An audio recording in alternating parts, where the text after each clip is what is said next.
Love is defined within Vedanta as seeing no otherness in the world. Then you can actually say, okay, do I really have love in my heart? We are back with another reflection on the daily Vedantic.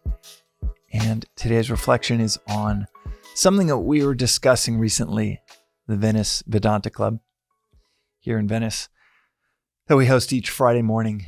And you can DM us on Instagram if you want to join. And it was on, the discussion point was on the fact that this philosophy has definitions for all of these terms that we might use in our daily lives constantly, but have no idea what we mean when we use those words.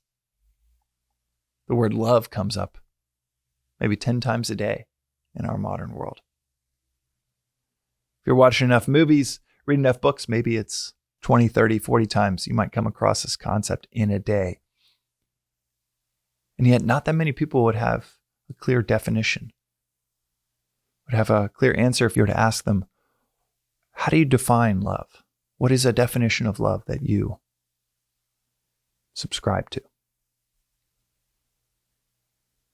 And many people would be at a loss for words. Let me ask you, what is the definition of love in your own book?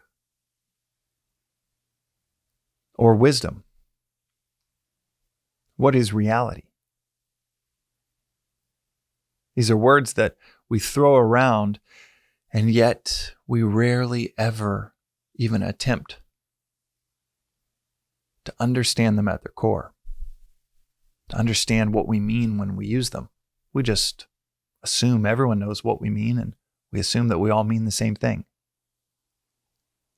But this philosophy and the galaxy of sages and saints are so particular with the words that are used, and so intent on making sure that each word has such a specific meaning to it,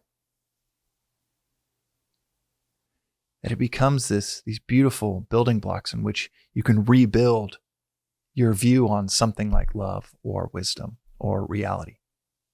Those examples, each definition within Vedanta is actually quite straightforward. Reality is defined as that which persists. If something does not persist, is impermanent, it is not defined as reality. Wisdom is defined as the capacity to see the end in the beginning. Pray for wisdom, ask for wisdom, try to cultivate wisdom. You're not cultivating knowledge or intelligence. You're cultivating clarity and a capacity to see the end in the beginning. Is this a wise choice? Can you see how it's going to play out?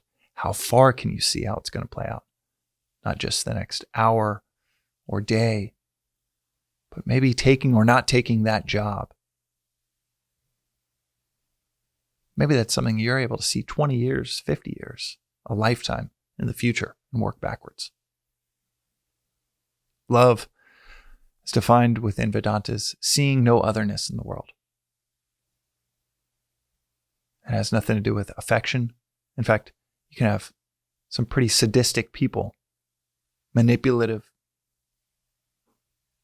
terrible people, use affection in place of love and have nothing to do with a cultivation of identification with another. But what's so great about this definition of seeing no otherness in the world is that it goes beyond just, do you identify? Is it an identification of one soul with another? Loving one person, 5 people. That's not love, according to Vedanta. That is preferential attachment. If you love one person, 5 people, you only love your kids, that's your preferential attachment to how they make you feel. That's not an identification with them. Identification in the Vedantic lens goes to the absolute. Do you identify with everything that you see to the point of this beautiful, precise definition of seeing no otherness, to the point where you see no otherness in the world. These definitions and the words that are used within this philosophy are so crystal clear that it ends up being, instead of trying to build a foundation, a philosophical foundation on murky or moving ground, you get to build it on stone, on rock. A phrase is built on the strength of words, phrases and concepts built on the strength of those phrases. It's a beautiful aspect of this philosophy, one that I don't know if I've ever talked about explicitly before. Another aspect around the language within this philosophy is that it comes from Sanskrit, the same language that it came from 1,000 years ago, 5,000 years ago. You read one of the Upanishads and it's written and read in the exact same language it was written and read in 5,000 years ago. You read the Gospel of Luke in modern English, and it's been translated from Old English, translated there from Latin, Latin from Greek, Greek, the original words of Christ in Aramaic. You have so many jumps between languages, and something like Vedanta, they have kept in the exact same language it's always been. Just crazy, profound. But even more than that kind of macro view is the precise definition of the words that are used within this philosophy. Words like reality, or love, or wisdom. If you didn't have definitions for those, write these down, reflect on them, because now you at least have the Vedantic definitions. You can try them on, see if they fit within your worldview. What you would want within those words is wisdom, the capacity to see the end in the beginning.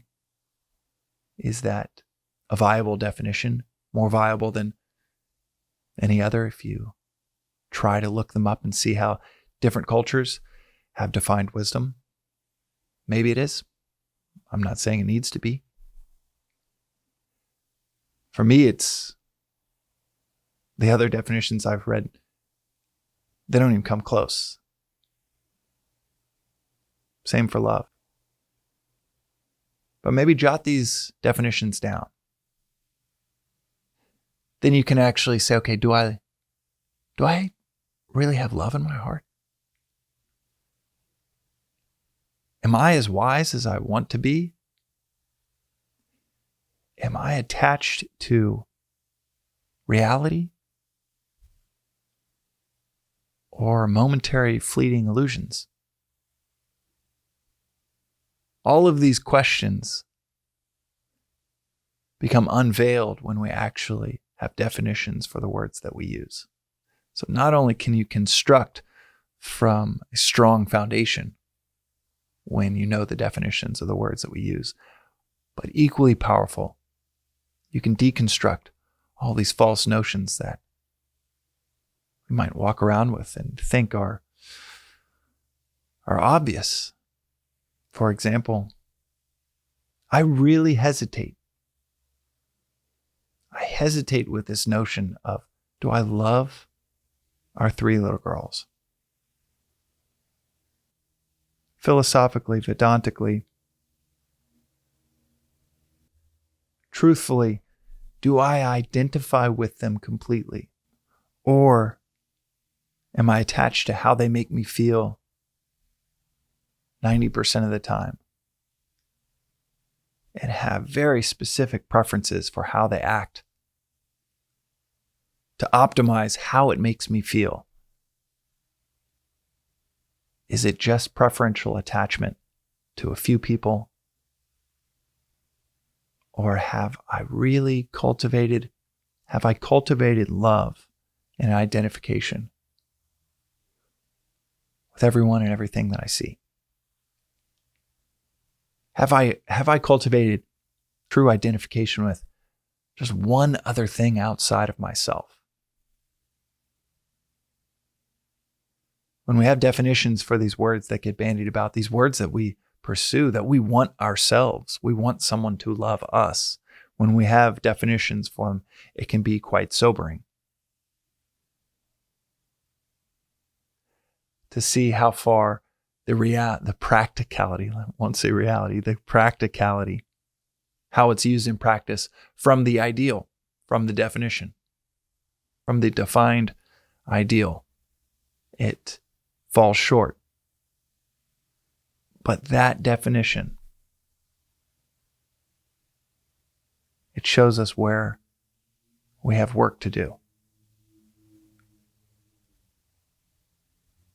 It allows us to see clearly.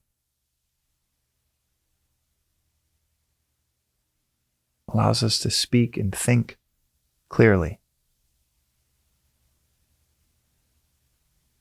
And finding out you're not where you want to be is the first step to getting there. That's the power of definitions. It's the power of a complete philosophy. It's the power of knowing what is behind the words that we use. That is today's reflection on the Daily Vedantic. We'll see you next time.